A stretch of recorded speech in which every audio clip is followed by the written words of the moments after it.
Hello. Welcome back to the Young Leader Podcast. My name is Noah. I am your host. And if you're not already subscribed, please do. We're on Spotify, Apple Music, Google Podcast. We're on Instagram at tyl.podcast. That's our @ And I just love and appreciate all the support that we've received so far and that we're going to continue to receive. And so thank you so much for choosing to listen to us today. So first off, topic, we're going to be talking about intentionality. Say it with us, intentionality, just like that. And the thing is that leaders are intentional. You know, it's in their DNA to be so. And we live in such a rushed society where becoming intentional is kind of quote unquote not practical. I know for me, I feel like I'm waking up, trying to get my chair time in, and then straight from there, I'm going to work. I've got to work out, hang with friends, family, hobbies. It gets busy. Life gets busy. It's just how it is. But finding that ground where we can really become intentional with people who we're walking with ourselves, the people we work with, that is something that is so valuable and so important to our lives. I really believe that relationships are the currency of life, and I believe that so much. I believe it wholeheartedly that is something that is absolutely, without a shadow of a doubt, true.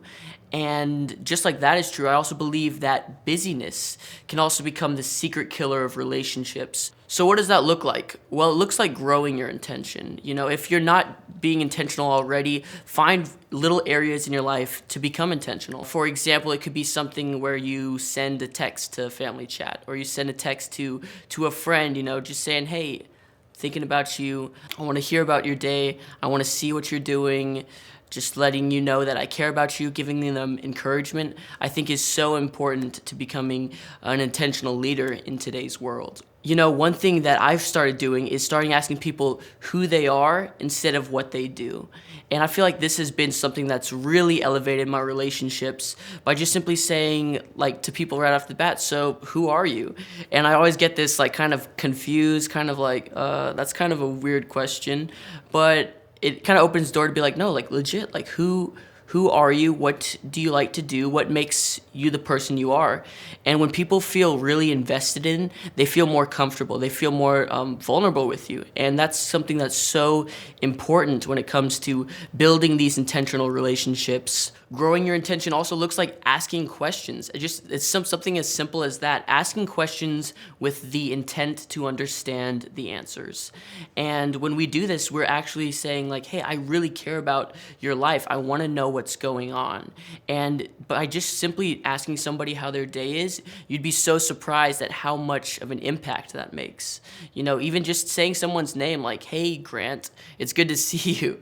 It's so great to see you. And just there's things that psychologically happen in your brain when you hear your name come from somebody else. Number 2 is maintain intention. So whatever it is that you're working to build, maintain it. If it means saying a text to a friend or sending a text to a friend, if it means a personal note or a gift or, a $5 coffee, just saying, hey, I wanted to bless you. I wanted you to be seen. I love you. I care for you.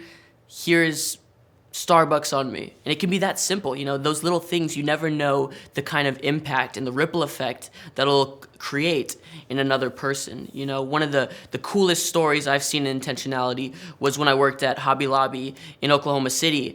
And it was me and a few other interns there. And lo and behold, David Green, who's the president, the founder, he came and he sat right next to me. And he just wanted to know about my life, why I was here, what I'd been through, and he just starts asking these deep questions. And it was one of the coolest moments ever, and it really set the tone for my experience there.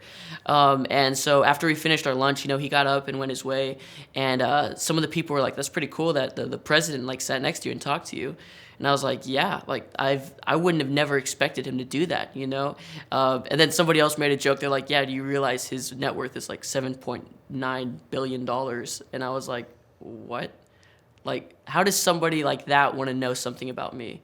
And from that second on, I felt so bought into the company. I felt so willing to do work for him and to turn into reports to him, because he cemented early on that he cares about this relationship. You know, it's not just what I brought to the table, but it was him being intentional with me and saying, "Hey, look, what you do is great, but that's not who you are. There's more to you as a person."